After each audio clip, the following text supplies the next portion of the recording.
Bayangkan, dunia ini seperti sebuah panggung teater raksasa, lampu sorot menyorot para pemimpin, presiden, raja, perdana menteri.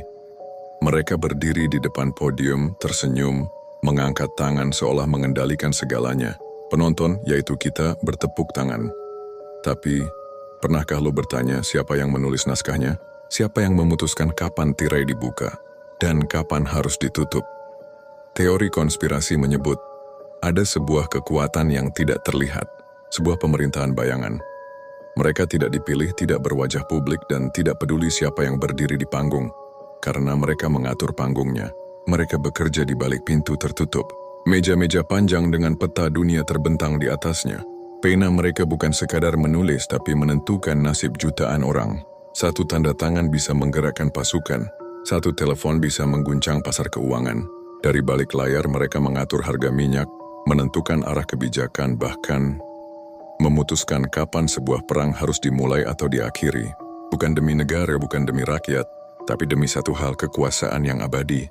Beberapa menyebut mereka sebagai elit global, pengatur tatanan dunia baru, atau istilah yang lebih dingin, The New World Order.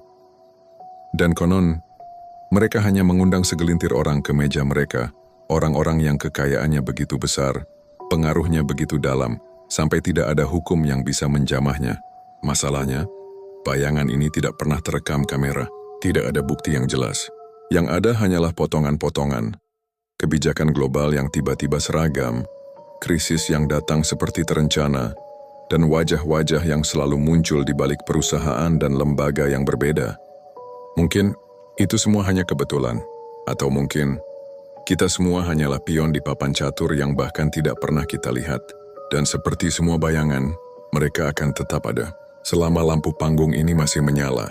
Dan mungkin inilah ironi terbesar dalam sejarah manusia. Kita percaya kita memilih, padahal pilihan itu sudah ditentukan sebelum kita tahu ada pertanyaan. Kita bangga hidup di dunia bebas, padahal tali yang mengikat kita transparan. Jika benar pemerintahan bayangan itu ada, mereka tidak butuh senjata untuk menguasai kita.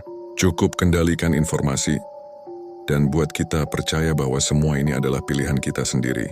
Pada akhirnya pertanyaannya bukan lagi siapa mereka, tapi apakah kita pernah benar-benar bebas?